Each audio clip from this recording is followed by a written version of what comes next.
Fanampekapeka Androany hery zareo teo anivon'ny fikambanan'ny mpiasa izay mivondrona ao anatin'ny tanàna Antananarivo renivohitra. Nisy moa fanambarana andraisana izay navoakan'izy ireo tamin'ity andro androany ity. Anisan'ny teboka noresana tao anatin'izany ny momban'ny fitantanana ny tanàna Antananarivo. Vola Ravoavy hatrany mitondra ny Tsiprimo vao Tsirakodarson kosa nakazary. Mitaky ny fanendrena amin'ny PDS vavao ny fikambanana mpiasa an-tanàna Antananarivo na ny FMTM. No marian'ny fikambanana ihany koa ny tokony anarahana ny lalàna amin'ny fanendrena mitantana ny tanàna Antananarivo. Mangataka ny anendren'ny ministeran'ny tany sy ny fitsinjaram-pahefana ny PDS hitondra ny tanàna.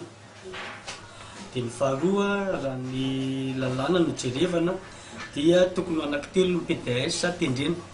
PDS iray voalohany dia mikasika ny asa, ny PDS iray faharoa dia mikasika ny vola, ary ny PDS iray fahatelo dia mikasika ny politika. Izany hoe izay ilay mahatonga le misy PDS, vice PDS anankiroa. Raha mahatadiditsika dia izay foana no tena izy. Ny fahatelo ao anatin'izay voalohany izay ihany dia ny conseil municipal raha ny lalàna no vakiana dia miala miaraka amin'ny merina Antananarivo rehefa manendry PDS. Fa tsy tokony misy conseil municipal intsony. Famakona izany hoe fanambarana izay hevitra zany dia ny tokony hoe miala ny staff politika rehetrarehetra, miala ny conseil municipal rehetrarehetra, dia ny tale ihany sisa no mijanona mampandeha ny asa mandra-panendry PDS vaovao.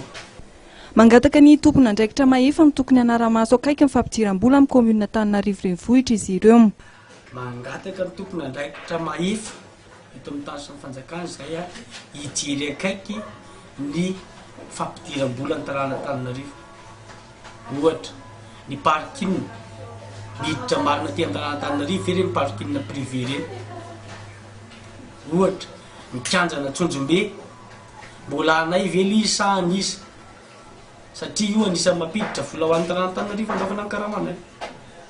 Ny kianjana Andohalo, ny tany eny Behoririka, ny kianjana Ambojatovo, ny zaridaina eo Antananarivo izay lasa misy trano amin'izao fotoana izao.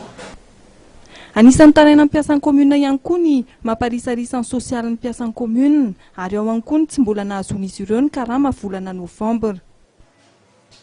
Raha ny karama mpiasam-panjakana amin'ny fifanarahana fa tsy lalàna akory dia entre le 20 au 25 ny fikarakarana ny karama mpiasam-panjakana. Tsika amin'ny teny izao amin'ny sosay miteny izao mbola tsy hitany mangirana ny karama mpiasan'ny commune.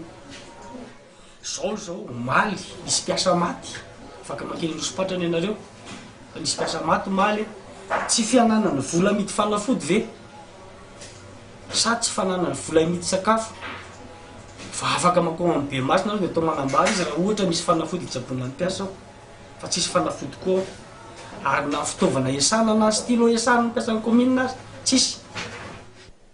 Raha ny fanazavana trano dia mpiasan'ny sotro ronono tamin'ny taona 14 no mbola tsy nadrain'ny fisotroan-dronono ny hatramin'izao.